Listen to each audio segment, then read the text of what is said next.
Hey everybody, I am on for the midweek message reveal, Wednesday, April 17th. Hi, how's it going? So, Mercury retrograde is retrograding all over the place. There's so much stuff going on. And I don't know if you know anyone who doesn't have stuff going on right now, because it's pretty intense.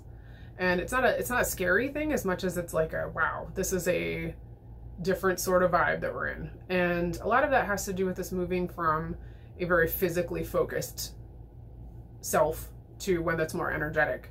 So it's not so much about what we can do or make or enact in the physical as much as it is what can we do energetically. That's what's going to show up first, and that's what's going to bring the shifts now, is the energy, the vibe, or intention, or authenticity, versus like how could you strong arm something or wheel, or put your will against it.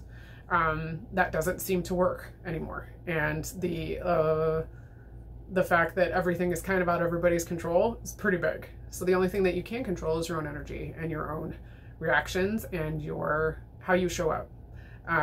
And that's a lesson that everybody's learning. And I think it's something that is quite palpable in the collective. Now we have a huge, awesome thing that hasn't happened for 83 years happening this weekend, which is the Jupiter and Uranus conjunction. Jupiter is the planet of luck and Uranus is the planet of surprises. And when this is happening in Taurus, it's going to have an effect on our material world. So it's going to have effect with finances, the economical system, things that are happening there, which is a big theme right now, living as a human on this planet currently, right? For anyone, doesn't matter where you are. So that conjunction is going to bring surprises, and we don't know what those are going to look like, but they tend to be on the positive side, and it might not be something that we understand right yet, but it's something that we will be able to uncover in the future, as far as like, oh, this is why this shift happened in order for this to make way. So this is something that hasn't happened since 1941, and it won't happen again for like another, I want to say it's like 21 something, long past, well, I'll be hanging out in this body anyway. But that energy is very present.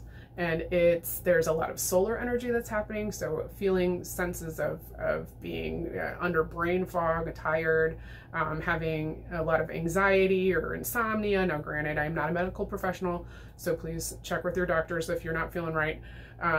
But there's just a lot of heaviness. And then at times you can be really lightheaded or have some sort of nausea happening. I've been having that. And just a general sort of, so we're working on that. I had to take some notes because there's so much stuff going on. I'm like, don't forget this, don't forget that. But I think the biggest thing to take into account is that the eclipse energy that we have just come out of the tunnel on the after side is just the very beginning. And so the effects of what the eclipse has brought up and what it is that the energy is designed to kind of reorganize will be seen for months to come. So don't think that this is something that's just going to be over with. Now we have Mercury retrograde for another week, and that is causing all the communication situations. But again, remember the slowdowns and the delays. Don't fear retrogrades. They're actually designed for you to take a look again. So what is it that you see the second time around is the question I would ask. Okay. All right. I'm going to jump into the cards. Okay. Oh, and we also move into Taurus on Friday. Woo woo, that's my moon sign.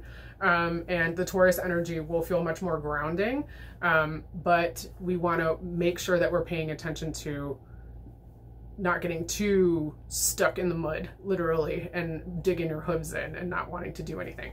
So it'll be a little challenging with that energy, but I think we'll be okay. All right, so if you chose one, and these cards are like Ascended Master cards, excuse my bum finger situation here. Okay. And this is Paul the Venetian. It's more the energy that they bring forth and what it is that they are representing, not necessarily like, this is Paul for you, number one, this is the dude for you. Now, Paul the Venetian was someone who is greatly connected to Venice in like the 1500s. And has a very open, creative sort of energy, and is seen as an ascended master because he helps bring through the creator vibes and the ones that are are creating something to bring as a gift to the world. So experiencing grace, share your gifts with grace, waves of inspiration and love are coming to you. So this, and for me, I can't help but be on the chest plate there with the rose. This is where my focus is. That and his eyes. There's a real sense of being mothered and feeling a sense of safety around expressing yourself that is coming through for you, one. And the grace that you're looking to experience here that I feel is being highlighted is the grace that you need to give to yourself as you're going through a tender time. So the best way to work that out is to start with something new. And whether that is to journal about it, write about it, journal about it, talk with someone, maybe create, if maybe you feel like, you know, getting your hands dirty or want to work in the garden, or maybe you want to work on sculpting or drawing, but something to bring forth the energy of the heaviness that you've been experiencing and create with it something more fruitful. And there's a group of people that you're going to be helping by allowing yourself to kind of expand into this vulnerability and show this gift that you have, or share the story that you're feeling, or making, you know, a post you wouldn't normally make that allows other people to really see you. And through that vulnerability is where you're going to reach others who are looking for guidance.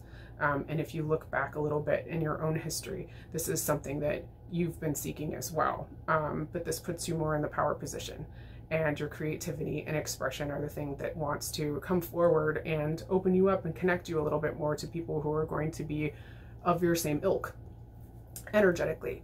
And that's where you can get to a different level of frequency and allow yourself to be in a more supportive space so more cool stuff can happen.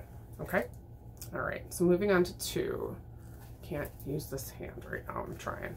All right, if you chose 2, your card is Lady Portia, Divine Oracle. Did it say Oracle? Order. Okay, I'm going with Oracle because that's the word that I read, even though it's not on the card. Do what you feel is right. An important lesson is unfolding. So Lady Portia is the lady to Saint Germain of the Violet Flame. So they, in a way, are considered twin flames. I'm not going to get too far into twin flames and what that means, because there's a lot of negative stuff that comes up around that topic. Maybe I'll have to do a little talk on that at some point if anybody's interested. But the point is, the purple color, the connection to the crown, the connection to the intuition, and the violet flame itself, which is a true pure light of purification. Lady Portia is here to express that you and your intuition are the thing that you can really lean on now. And you're in more situations that are requiring you to use your gut, even though that's more solar plexus-y, than you have had previously. And that exposure, life is kind of putting you in situations where you have to use your intuition, where you don't know what the next step is or what to do. You have to kind of make a decision and choose and go with it and trust yourself. And that is the thing that's difficult. But I want to say congratulations, because your people are very excited about the fact that you are open to these sort of challenges and allowing yourself to be in a space where you don't know how it's going to end up. And you've come a long way, because you used to be very, very need to know all the time, very rigid. So the softening that you've encountered through accepting life, learning who you are, and staying true to yourself is really kind of paying off here. So next time there's a little challenge that's coming up or an obstacle that you have to overcome, hopefully remember this and the congratulations behind the fact that you've got you and you know what's up. So don't stress. Okay. And lastly, if you chose 3, your card is Archangel Michael, Big Mike, trusting heaven.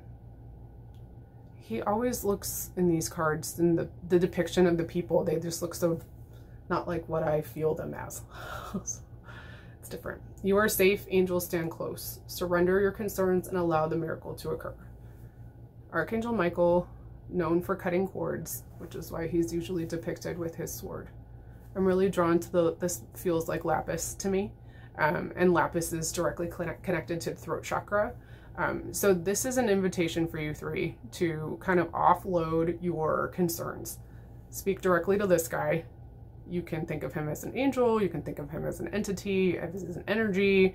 You can just not think of him at all and just put your energy out there towards what he represents, which is trust, and trust of yourself, and that the universe has something in plan for you, that you are connected to everything, and that nothing is just circumstance.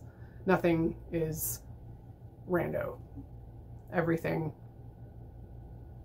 means something somehow. You don't need to figure it all out on your own though, but you can offload some of the things that you've been carrying, the worries and the concerns. Speak it out loud, write it out. Maybe do a burning ritual where you burn the what it is that you want to release. We will have an opportunity on Monday. We have a full moon in Scorpio, which is when we're releasing and letting go. So that might be something you're looking forward to. But you're good. You're heard. And if you needed some support and to know that you're heard and that you're good, here it is. All right. Sending you lots of love, 3. Big hugs. Woo, she's been a doozy. Okay, everybody. So those are the messages this week. I would love to hear how they land for you, so please leave me some feedback. That would be really cool. And I would love to work with you as well, so please reach out to me here on my website for private readings and sessions. I've been doing some more stuff on different platforms and will continue to do so, so I appreciate your support, and any feedback you can give is always awesome. And I hope that you have a good rest of your week and take care of yourself. Just take a nap, eat some chocolate. You got this. All right, peace.